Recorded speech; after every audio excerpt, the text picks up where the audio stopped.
Jumpa lagi dengan saya, masih di channel yang sama dan dengan kisah yang berbeda. Terima kasih udah mampir, udah subscribe, udah like, dan udah komen.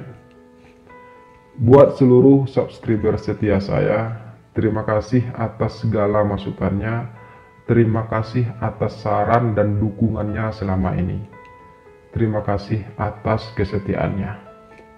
Dan bagi yang baru mampir, seperti biasa, jangan lupa untuk subscribe channel ini dan klik tanda lonceng untuk menyaksikan video-video menarik lainnya di channel ini. Sekali lagi terima kasih dan selamat menikmati.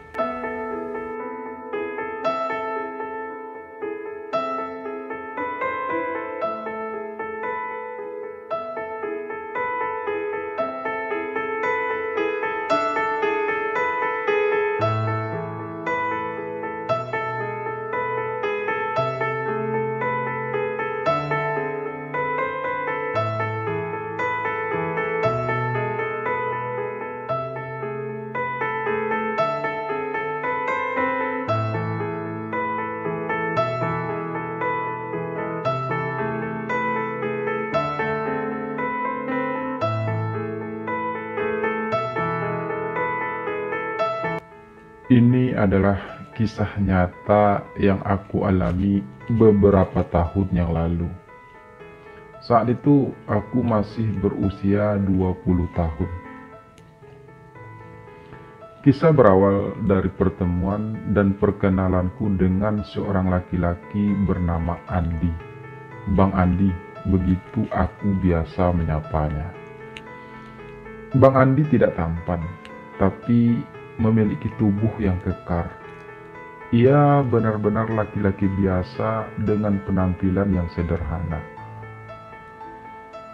Awal bertemu Bang Andi, aku tidak merasa begitu tertarik padanya. Perasaanku biasa aja.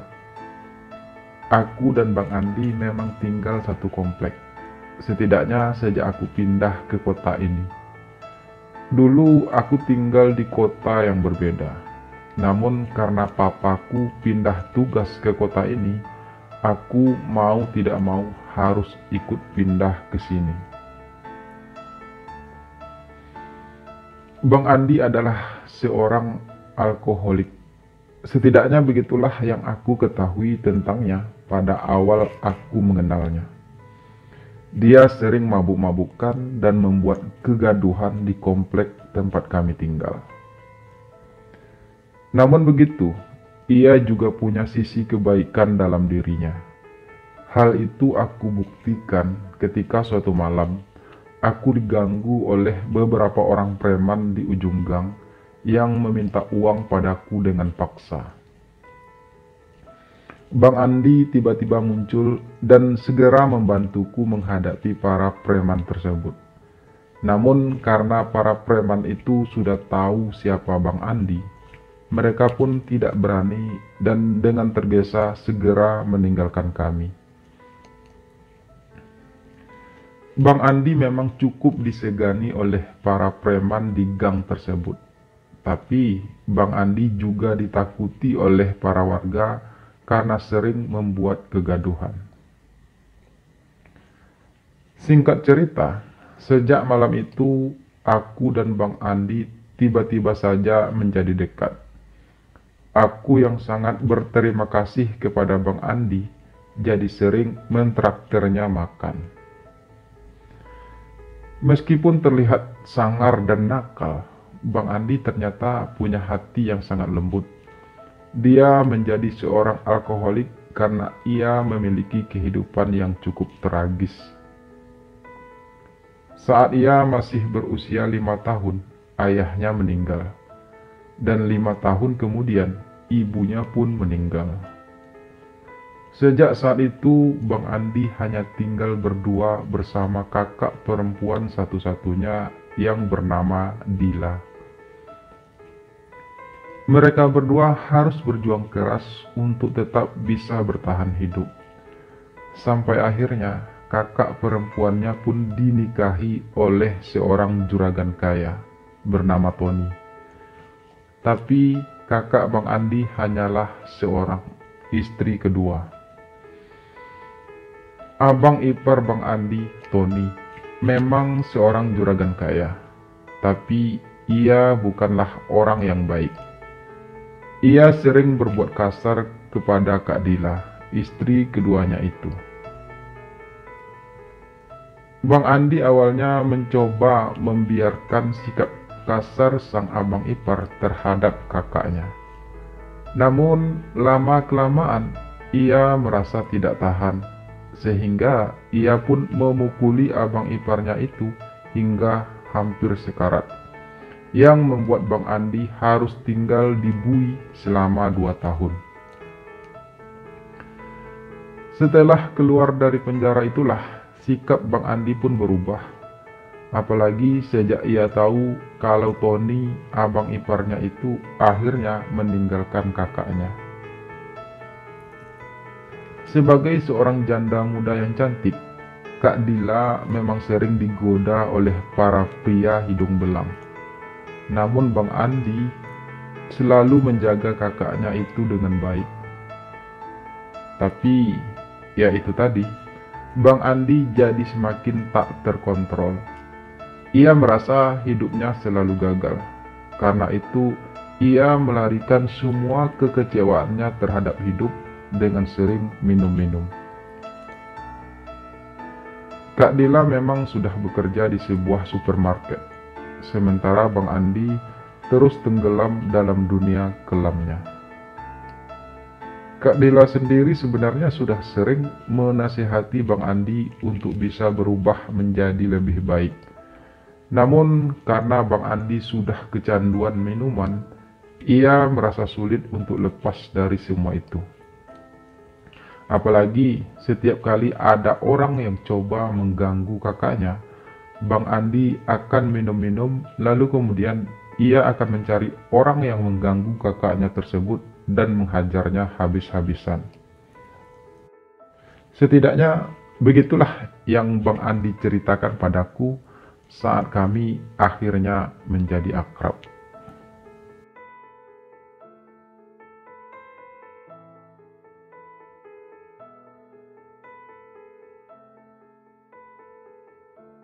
Hari berlalu, bulan pun berganti. Aku dan Bang Andi semakin dekat dan akrab. Aku jadi sering main ke rumah Bang Andi dan juga sudah mulai biasa dengan Kak Dila, kakak perempuan Bang Andi tersebut. Kak Dila bahkan berterima kasih kepadaku karena mau berteman dengan Bang Andi.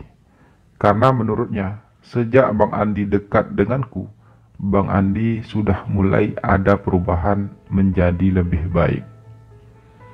Harus aku akui kalau Bang Andi sekarang memang jadi jarang minum-minum, setidaknya saat bersamaku. Karena sudah semakin dekat dan semakin mengenal sosok Bang Andi, aku diam-diam mulai menyukainya. Ada rasa kagum tiba-tiba hadir di hatiku kepada Bang Andi. Aku mulai menyayanginya. Dan perlahan rasa cinta pun tumbuh di hatiku untuk Bang Andi.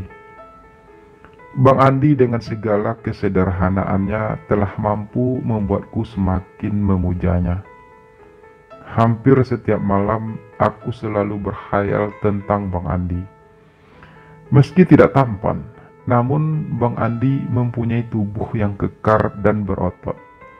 Aku selalu membayangkan bisa berada dalam dekapan hangat tubuh kekar itu.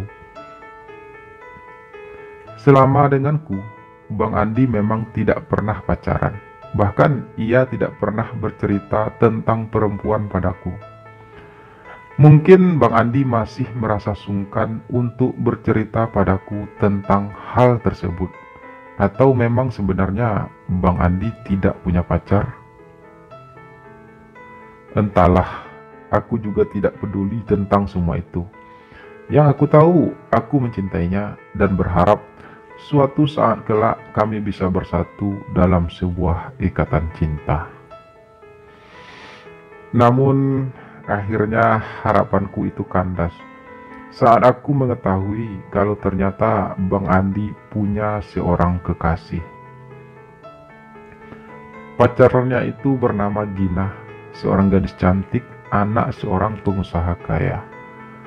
Ternyata hubungan mereka berdua tidak direstui oleh kedua orang tua Gina. Karena Bang Andi yang seorang pengangguran dan juga seorang preman. Tapi Bang Andi dan Gina tetap menjalin hubungan secara diam-diam tanpa diketahui siapapun. Karena itu juga ternyata Bang Andi tak berani bercerita padaku tentang hubungannya itu. Ia takut hubungannya dengan Gina akan diketahui oleh orang tua Gina. Namun akhirnya aku pun mengetahuinya saat aku memergoki mereka berdua sedang berduaan di rumah Bang Andi saat Kak Dila sedang bekerja. Mereka memang sudah biasa bertemu di rumah Bang Andi secara sembunyi-sembunyi. Karena sudah terlanjur aku pergoki, Bang Andi pun mengakui semuanya padaku dan memperkenalkan Gina padaku. Bang Andi juga berharap agar aku bisa menjaga rahasia mereka berdua. Lalu sampai kapan Bang Andi akan menjalin hubungan diam-diam dengan Gina? Tanyaku ketika kami tinggal berdua. Gina sudah terlebih dahulu pamit pulang. Entahlah, Bay. Saya juga nggak tahu sampai kapan. Namun yang pasti saat ini kami sedang berusaha untuk mendapatkan restu dari kedua orang tua Gina. Jawab Bang Andi terdengar lemah. Bagaimana abang akan bisa mendapatkan restu dari orang tua Gina kalau abang masih saja sering minum-minum dan juga belum punya pekerjaan? Ucapku lagi. Itu dia masalahnya, Bay. Aku sudah berusaha untuk berhenti minum, tapi selalu saja aku tidak mampu menahan keinginanku tersebut. Dan aku juga sudah berusaha mencari pekerjaan, namun sebagai seorang mantan narapidana dan juga hanya bermodal ijazah SMP, pekerjaan apa yang bisa aku dapatkan di kota yang penuh persaingan ini? Cerita Bang Andi lagi.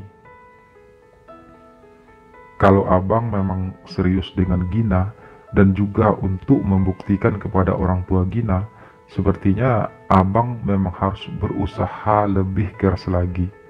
Saranku sok bijak. Padahal sebenarnya hatiku merasa terluka setelah mengetahui hubungan Bang Andi dan Gina. Aku merasa cemburu dan kecewa.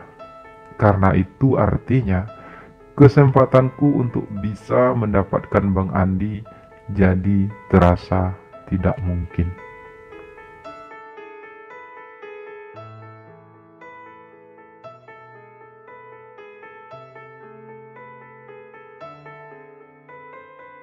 Meskipun aku sudah tidak punya harapan lagi untuk bisa mendapatkan Bang Andi, namun aku tetap setia menemaninya.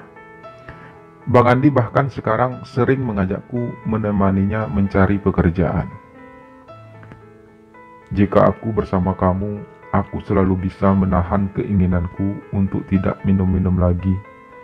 Ucap Bang Andi suatu hari saat kami berkeliling mencari lowongan pekerjaan. Sementara kalau aku sendirian atau sedang bersama teman-teman nongkrongku, aku pasti selalu kepikiran untuk minum-minum. Lanjutnya, karena itu aku ingin kamu lebih sering menemaniku. Ucapnya lagi yang membuatku merasa sedikit tersanjung. Beberapa hari aku menemani Bang Andi berkeliling mencari lowongan pekerjaan dan juga mencari pekerjaan melalui internet. Namun hasilnya selalu gagal karena Bang Andi sangat tidak memenuhi syarat. Bang Andi sendiri pun sepertinya sudah mulai putus asa. Hingga suatu malam, aku memergoki Bang Andi sedang minum sendirian di rumahnya. Malam itu, Kak Dila sedang kerja lembur. Sepertinya Bang Andi sudah minum terlalu banyak saat aku sampai di rumahnya. Aku datang ke rumah Bang Andi malam itu karena ia menelpon dan memintaku untuk datang. Gina akhirnya memutuskan Kubai. Celoteh Bang Andi dengan keadaan setengah mabuk. Kami tepat berada di dalam kamarnya saat itu. Dia lebih memilih untuk menerima perjodohan dari orang tuanya daripada harus mempertahankan hubungan kami. Lanjutnya lagi. Aroma minuman menyeruak di rongga hidungku. Aku merasa sedikit mual. Namun melihat kondisi Bang Andi yang mulai mabuk parah, aku jadi tak tega meninggalkannya sendirian. Kenapa hidupku harus seperti ini sih, Bay? Bang Andi mengoceh lagi. Aku hanya diam memperhatikannya. Aku merasa prihatin melihat keadaan Bang Andi malam itu. Selama berteman dengan Bang Andi, baru kali ini aku melihatnya begitu mabuk. Setelah menghabiskan minuman terakhirnya, Bang Andi segera merebahkan tubuh kekarnya di atas ranjang reot dalam kamar itu. Bang Andi hanya memakai anak baju putih dan celana pendek kaos malam itu. Tubuhnya yang kekar dan berotot terlihat jelas. Aku menelan ludah memperhatikan pemandangan indah di depanku saat Bang Andi terbaring telentang di ranjang tersebut. Betapa gagahnya tubuh itu. Ingin rasanya aku berada di atasnya dan mendekapnya dengan erat. Apalagi saat itu Bang Andi sedang mabuk parah. Ia pasti akan pasrah jika aku mau melakukan hal tersebut padanya. Tapi segera ku tepis segala keinginan itu. Aku tidak mau memanfaatkan kesempatan hanya untuk memuaskan diriku sendiri. Bang Andi butuh dukunganku saat ini. Dan sebagai teman sekaligus sebagai orang yang mencintai Bang Andi dengan tulus, aku harus bisa membuatnya bangkit kembali. Karena itu, aku hanya membiarkan Bang Andi terus terbaring di atas tempat tidurnya, sementara aku duduk di sebuah kursi di sudut kamar itu, sambil terus memperhatikan tubuh kekar Bang Andi. Bang Andi terus saja berceloteh tak jelas, mengungkapkan kekecewaannya terhadap Gina dan juga terhadap kehidupan ini. Sampai tiba-tiba ia bangkit dan berjalan mendekatiku. Hanya kamu, Bay, yang mau menemaniku dan menerima aku apa adanya, ucap Bang Andi sambil ia duduk bersimpuh di depanku. Wajahnya ia sandarkan di kakiku. Aku merasa risih sebenarnya, tapi aku hanya diam membiarkannya. Aku tahu saat ini Bang Andi butuh tempat untuk bersandar. Dengan sedikit ragu, aku mulai menyentuh kepala Bang Andi sambil sedikit membelai rambutnya lembut. Bang Andi harus kuat, ujarku ringan. Tapi aku sudah tidak sanggup lagi menjalani hidup ini, Bay. Aku lelah menghadapi kenyataan setiap hari. Aku ingin mengakhiri semua ini, Bay. Suara Bang Andi sangat lemah dan mulai terdengar sedikit parau. Abang gak boleh berkata seperti itu, ucapku sambil terus membelai rambut Bang Andi yang ikal tersebut. Semua pasti ada jalannya, Bang. Semua pasti ada hikmahnya. Karena hidup ini pilihan. Lanjutku dengan gaya sok bijakku. Hidup ini memang pilihan, Bay. Tapi aku memilih untuk tidak memilih apapun selain yang telah ditakdirkan untukku. Balas Bang Andi yang sebenarnya tidak aku mengerti apa maksudnya. Bang Andi kemudian tengadah. Ia menatapku dengan senyum manisnya. Aroma minuman kembali merasuki hidungku. Aku boleh peluk kamu gak, Bay? Tanya Bang Andi tiba-tiba, yang membuat jantungku berdegup tiba-tiba pula. Aku tahu maksud Bang Andi sebenarnya.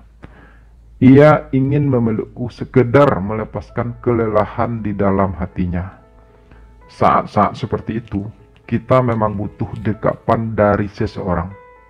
Kalau aku biasanya sih sering minta dipeluk sama ibuku saat aku sedang merasa lemah dan lelah.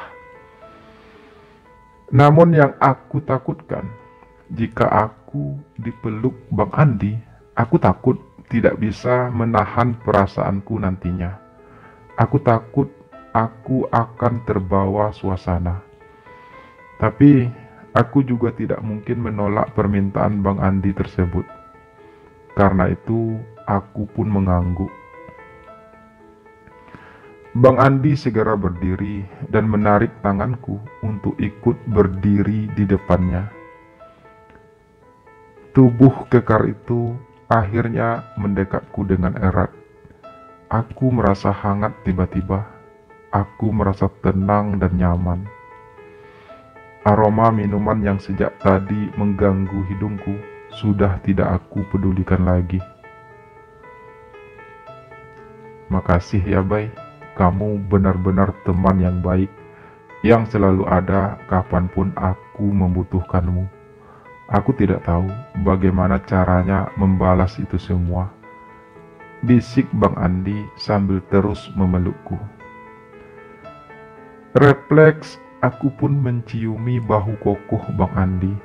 Seperti yang aku takutkan, aku mulai terbawa suasana. Meski Bang Andi tak berkomentar apa-apa tentang tindakan spontanku itu, aku tetap saja merasa bergetar dan berniat untuk mengulanginya kembali. Tapi tiba-tiba Bang Andi melepaskan dekapannya, lalu tanpa berucap sekata pun, ia pun memutar tubuhnya dan berjalan kembali ke ranjang. Bang Andi kembali membaringkan tubuh kekarnya itu di atas ranjang. Ia telentang dengan kedua tangannya berada di atas kepalanya. Hal itu justru membuat ia semakin terlihat gagah. Andai saja kamu seorang perempuan, Bay, aku pasti sudah menikahi kamu. Ucap Bang Andi berceloteh lagi, matanya terpejam. Aku tidak tahu apa Bang Andi sadar telah mengucapkan kalimat tersebut atau hanya karena ia dalam pengaruh minuman. Namun yang pasti, hatiku merasa sedikit berbunga mendengar kalimat tersebut. Tak lama berselang, Kak Dila pun pulang. Aku pun segera pamit untuk pulang ke rumahku. Sementara Bang Andi sepertinya sudah terlelap.